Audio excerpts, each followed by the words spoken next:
ముఖ్యంగా సిద్దిపేట పట్టణంలో గత రాత్రి దాదాపు 10 సెంటీమీటర్ల వర్షం పడడం జరిగింది.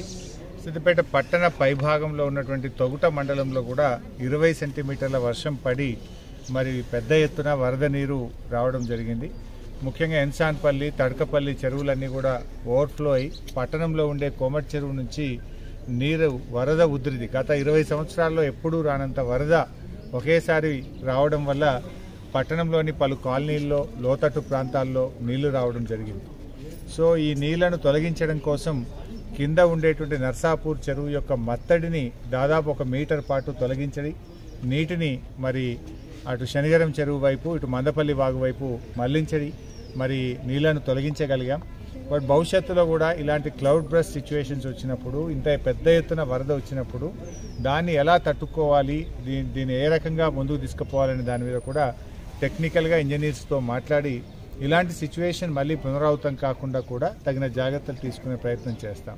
బట్ ప్రజల సహకారం కూడా కావాలి. ప్రజలు కూడా చాలామంది నాలాలను కబ్జాలు చేయడము, అప్పుడు కబ్జా చేసినప్పుడు ఎవరైనా ఆపితే వాళ్ళ మీద మీరు మమ్మల్ని ఆపుతారా అని చెప్పి బద్నాం చేయడం, ఇలాంటి పరిస్థితి వచ్చినప్పుడు అదే ప్రజలు నీళ్ళు వచ్చినాయి ఎలా అని చెప్పి ప్రశ్నిస్తూ ఉంటారు. ఇక్కడ మనం అర్థం చేసుకోవాల్సింది ఏంటంటే నాలాలను కబ్జా చేయడం ద్వారా, లోతట్టు ప్రాంతాలని మనం ఇండ్లు కట్టడం ద్వారా, ముఖ్యంగా సెట్ బ్యాకులు లేకుండా మనం ఒక 6 ఫీట్లు వెనకకి జరగాలన్నా 6 ఫీట్లు ముంగటికి వచ్చి కడుతున్నాం. సెట్ బ్యాక్ లేనప్పుడు ఏమవుతుంది, మురికి కాలువల నిర్మాణం కూడా జరుగుతలేదు. వర్షపు నీరంతా కూడా రోడ్ల మీదకి వచ్చి ఇలాంటి ఇబ్బందికరమైన పరిస్థితులు వస్తూ ఉన్నాయి. తప్పకుండా ప్రజల సహకారం ఉంటే మనము ఇలాంటి పరిస్థితులు ముఖ్యంగా లోతట్టు ప్రాంతాల్లో ఉండే ప్రజలు బాగా ఆలోచించాలి. మనకు కొంచెం ధర తక్కువ ఉన్నదని లోతట్టు ప్రాంతాల్లో మనం కొనుక్కుంటూ ఉంటాం. కానీ వర్షము న్యాచురల్గా కోర్స్ ఎలా ఉంటుంది, ఎటు లో లెవెల్ ఉంటే అటువైపే వర్షపు నీరు వస్తూ ఉంటుంది. సెట్ బ్యాక్స్ మీరు కోఆపరేట్ చేయగలిగితే, సెట్ బ్యాక్స్ ఇవ్వగలిగితే మనం వరద కాలువలను, వర్షపు నీరు బయటకు పంపడానికి పెద్ద ఎత్తున వరద కాలువలు నిర్మించి బయటకు పంపగలుగుతాం.